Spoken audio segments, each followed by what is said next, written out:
Hello and welcomes everyone, AnthWolf here bringing you a new Let's Play. As you can no doubt tell from the title of the video, or of course from the background image I'm using once again, we are replaying Star Wars The Old Republic, an MMO developed by BioWare and published by EA. This is a game that I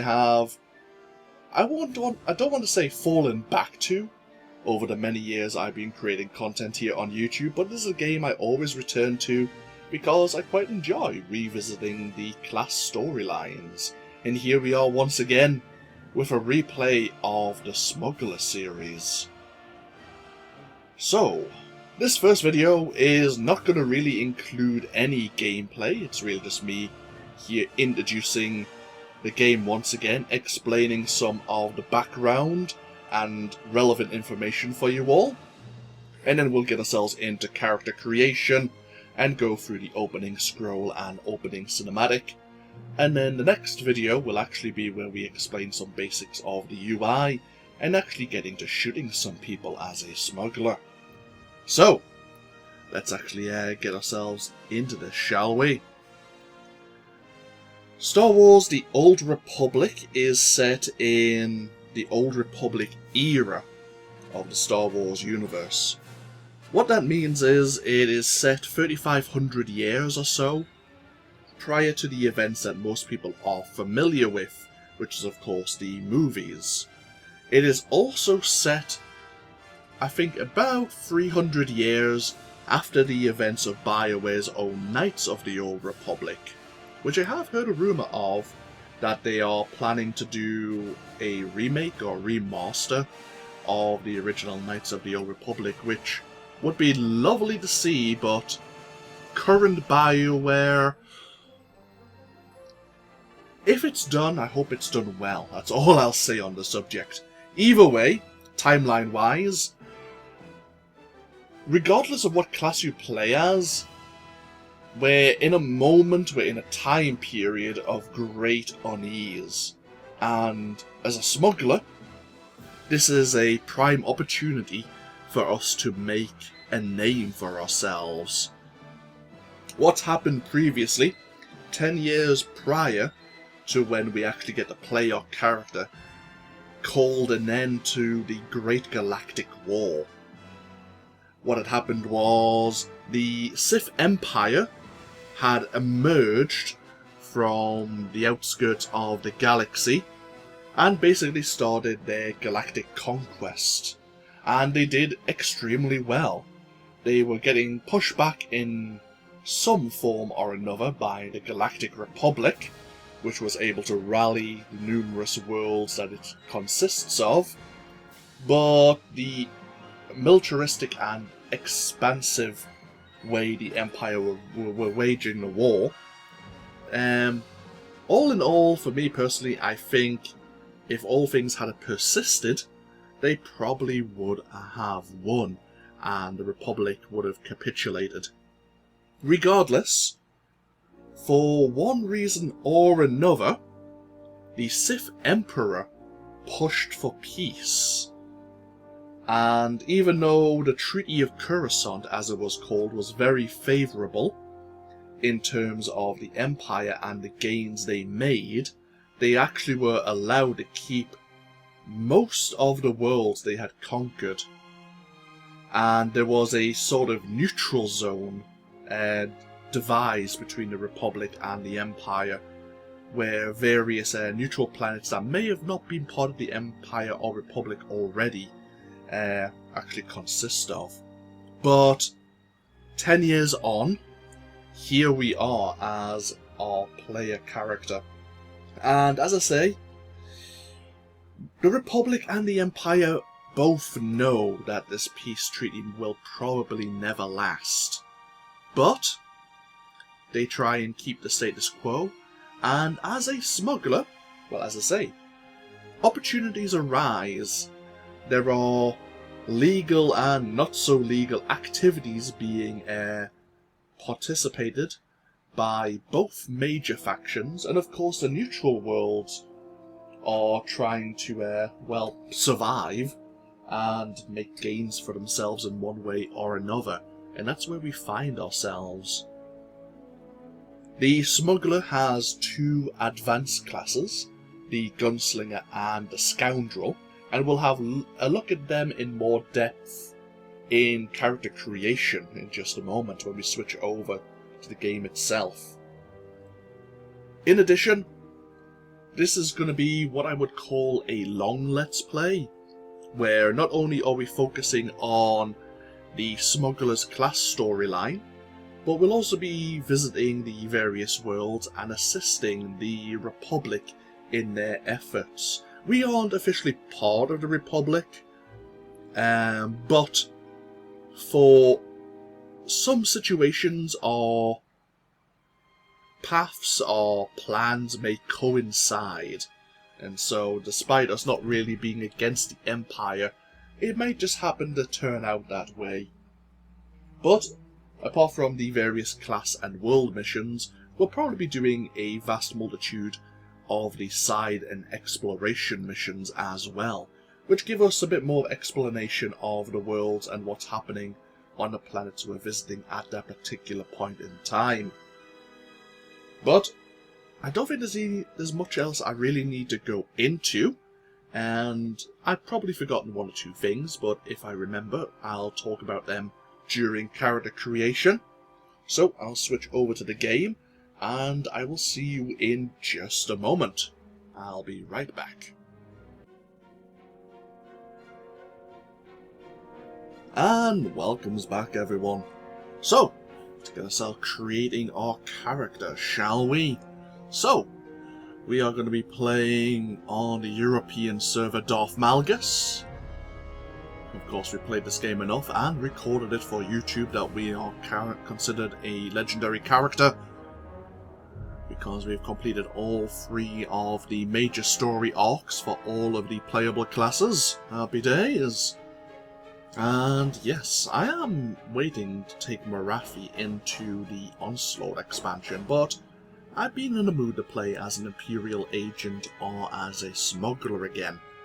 And I'll be honest, I did try an Imperial agent. I got quite far, actually. Well, I got the Droman Cass, but because I'd played Marathi quite recently, and because of the summer heat, I found myself getting rather irritable more easily, and so I just had to put it to one side. So, let's play a character from the Republic, and hopefully it goes a bit better, shall we? So, ignore the Onslaught and Knights of the Fallen Empire tooltips here. We're going to be starting at level 1. And this is where we get to choose our allegiance. As a smuggler, you don't really need to pledge yourselves to either, but for the sake of gameplay, we have no choice. We can be part of the Galactic Republic.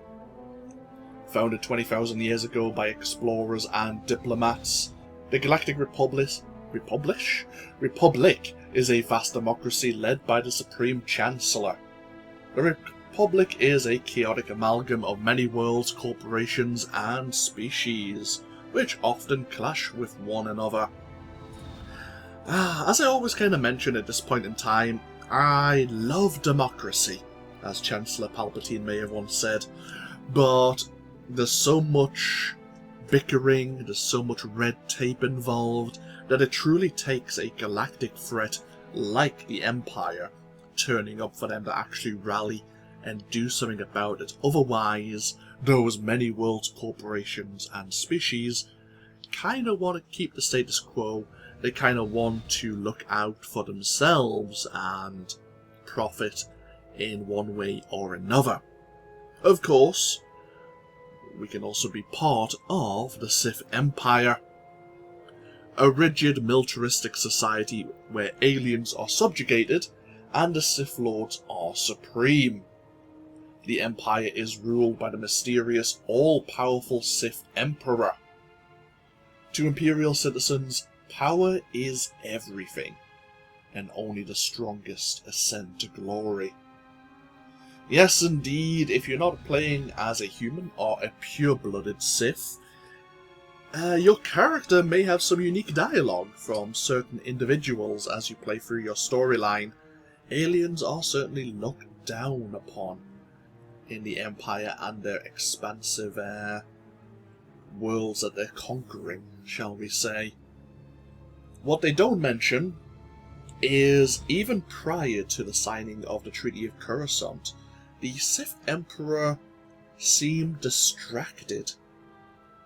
He does, of course, have his own agents who are doing his bidding, his will, but the day-to-day operations are mostly managed by the 12 most powerful Sith Lords at the time, which make up a organization, I suppose, known as the Dark Council. Now, each member of the Dark Council have their own sphere of influence. These spheres overlap, which can cause a bit of friction, but some of the Dark Council members will cooperate with one another. Others, well, will try to get leverage over the other as well.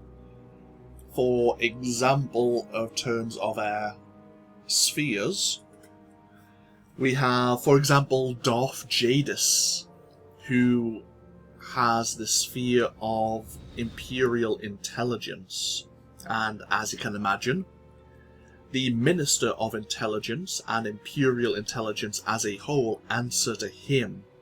But of course he will work alongside the Imperial Army and other Sith who serve below him.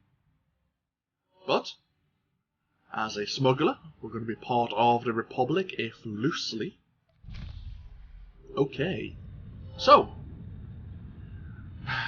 back in the day, I may say that often, I apologise, you used to choose your primary class, Jedi Knight, Jedi Consular, Smuggler, or Trooper, and it was only when you left your tutorial or your prologue world that you'd finally then choose your advanced class, either at Carrack Station, the Republic fleet, or via Kent Space Dock, the Imperial fleet, and you would learn about the advanced class before making your decision.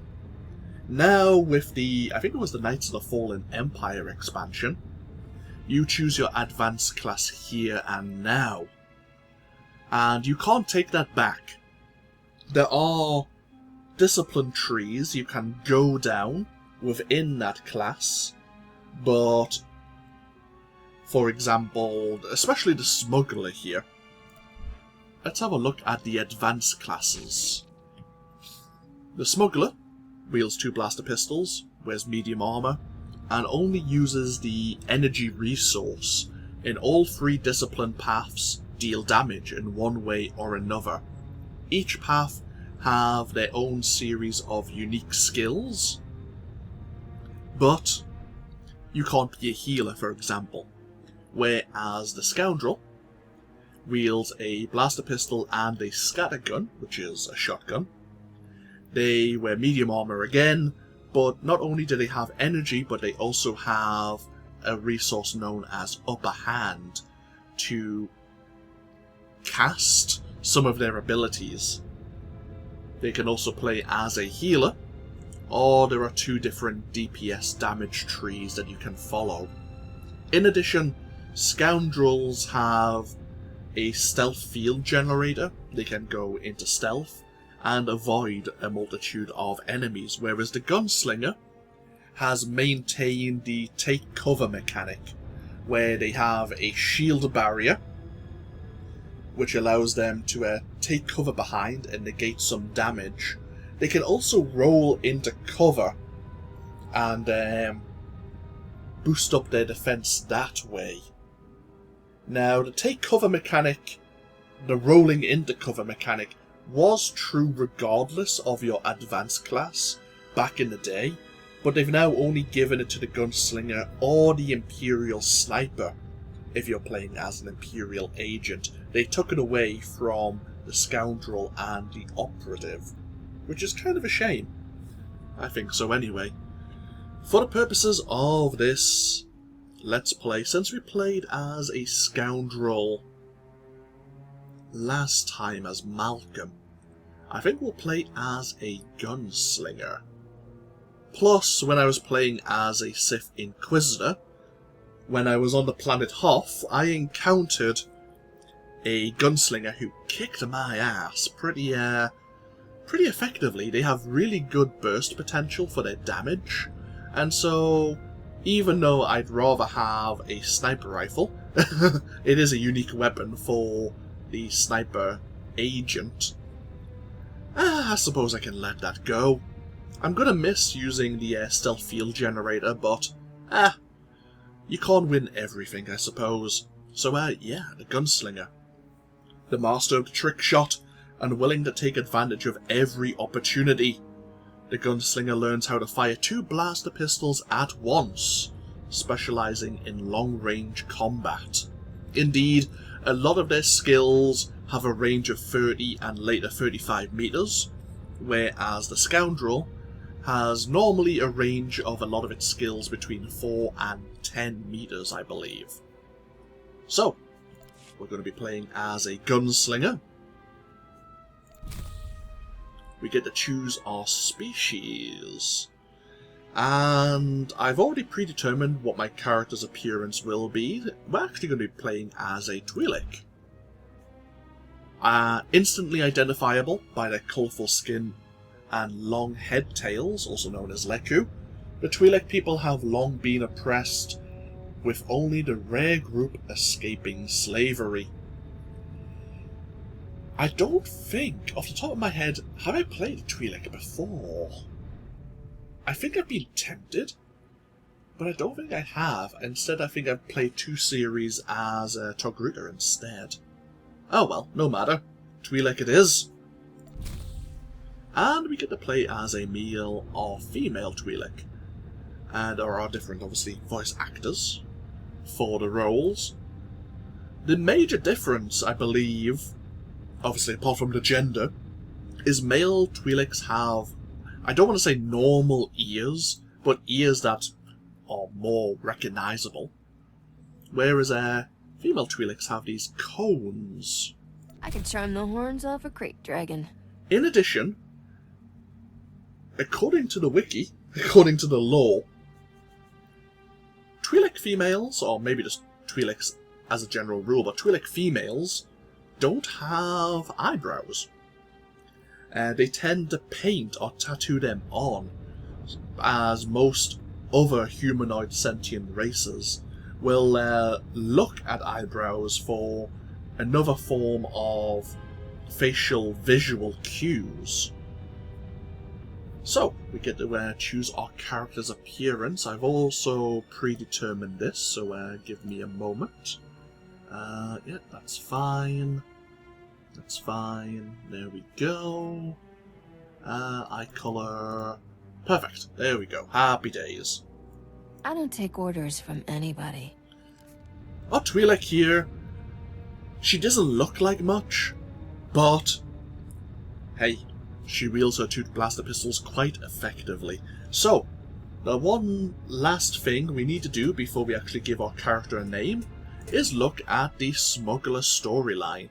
This gives us a kind of brief idea on the situation we may find ourselves in as a smuggler. I'm just going to read through this. Obviously, feel free to skip ahead if you so wish, but I find it interesting just to have a scan through this, so forgive me for a few minutes. Quick, clever, answers to no one. Sometimes luck is more important than skill, but it never hurts to have both. Lawlessness has become common in the wake of the devastating war between the Republic and the Empire.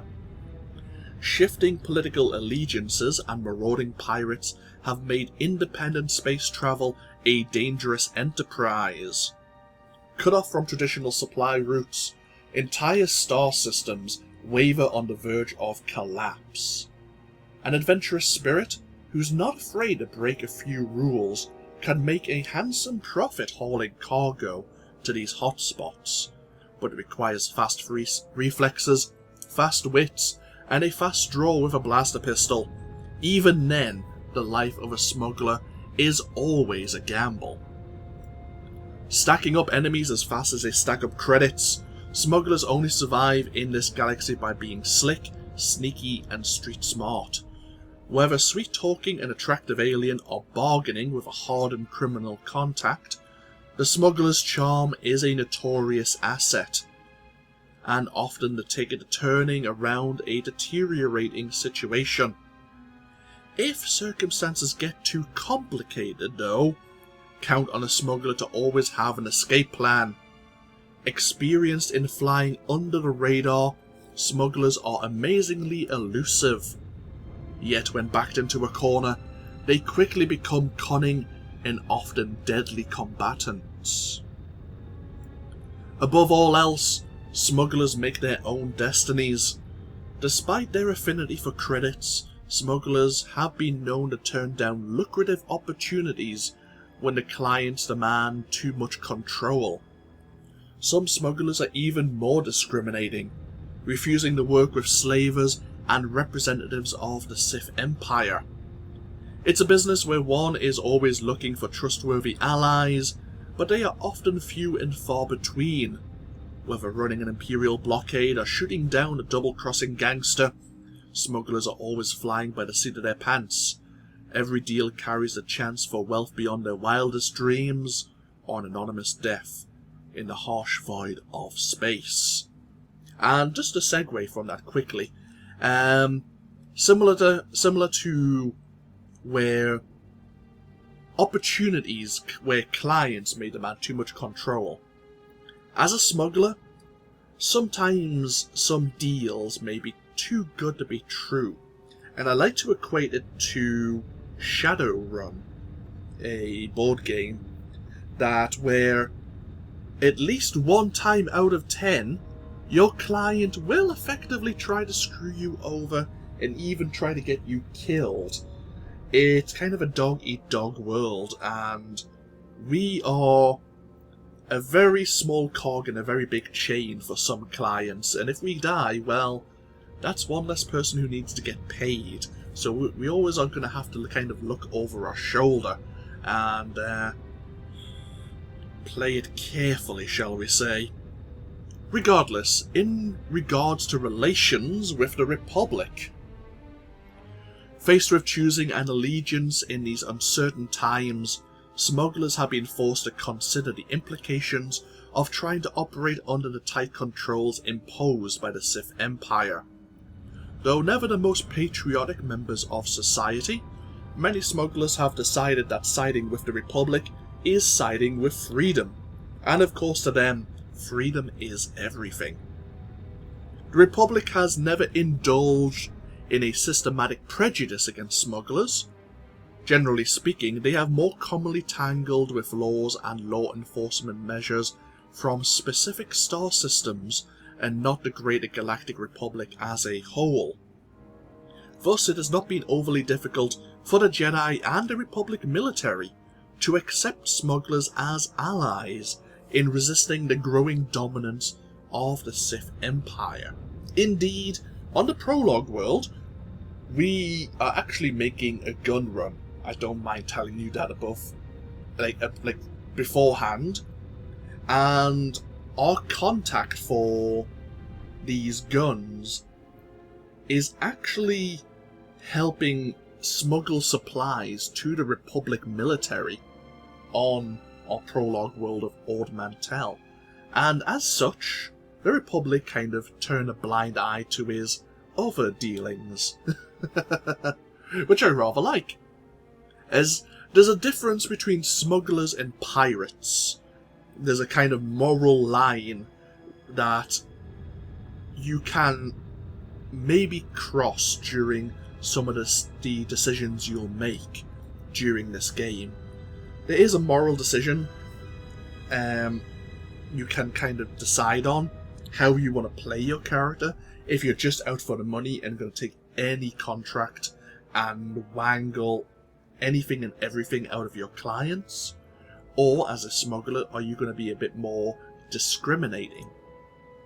I had a thought about this while I was at work just yesterday, how I wanted to play my smuggler, because I didn't want to kind of make the same choices I made as Malcolm back in the day. Of course, I played Malcolm 5 years ago and I can't remember all my choices there, but while I was at work, I came across the 4 Fs, which is fame, fortune, fun, and vet. Now, it doesn't all make sense, because the last one actually starts with a V, but bear with me, it sounded good in my head. Because in creating my character and choosing the appearance before creating and getting to this point, I realised I kind of looked a bit like Vet, the first companion of the Sith warrior. Okay, we have a different skin tone. So be it. But the whole idea is Vet, she can be quite serious, but she tries not to let the galaxy get to her and kind of rolls with the punches. And so, even though I may not make all the decisions the way Vet would make them, there's always going to be something in the back of my mind maybe going, what would Vet say in this situation? And kind of that's how I'm going to look at it. And we'll see how things go. So, with that in mind, the character, or the name of our character, is actually going to be Nola'avrei. It is a name that I have used previously as an attempt to play as a Twi'lek smuggler, but that series never really took off, and therefore you never saw it on my YouTube channel. Hopefully this goes differently. So either way, we're going to go into the opening Star Wars scroll, and I will see you for the opening cinematic. So, I'll see you in just a moment.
Can't believe you made it through that Separatist shooting gallery, Captain. Your ship isn't even scratched. Takes guts landing in the middle of a battlefield. Nice flying. I owe it all to my lightning reflexes and crackerjack timing. Clearly had a lot of practice getting shot at.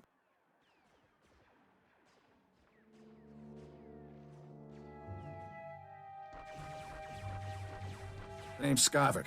I'm picking up those blasters in your cargo hold. Excuse the rush, but need to get out of here quick.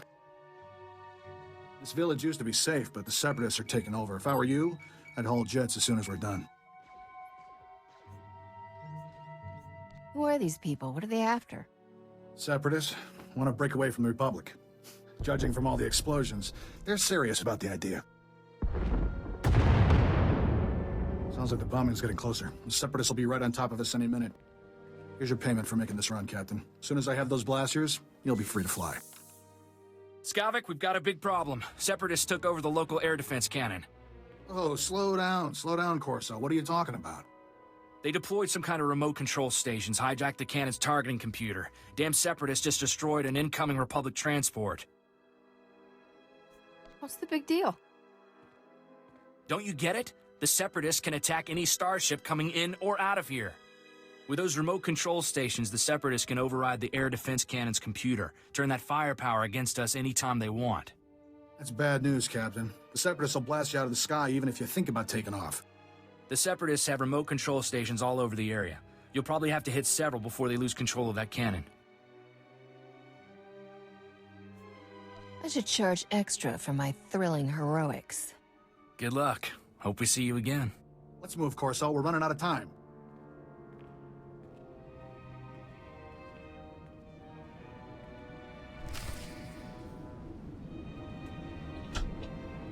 So, yes. Welcome to Ord Mantell. Lovely. Oh, lovely ship. I have no idea how Nola managed to get a hold of it. It's probably best not to ask. Keep your blaster handy out there, and you'll do fine. Thanks, Corso. Thanks for the blasters, Captain, and good luck out there. So, yeah, as I say, welcome to our prologue world. Just gonna park ourselves here for just a moment.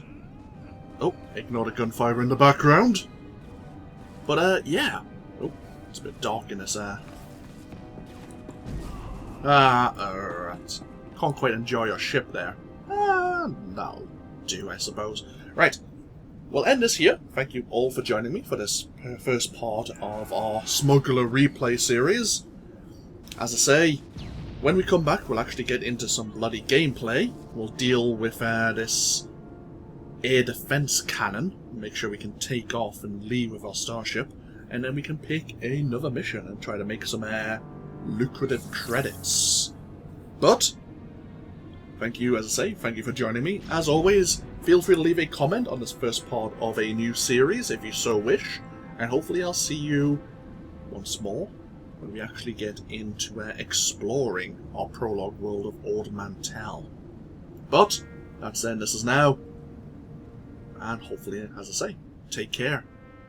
Bye bye now.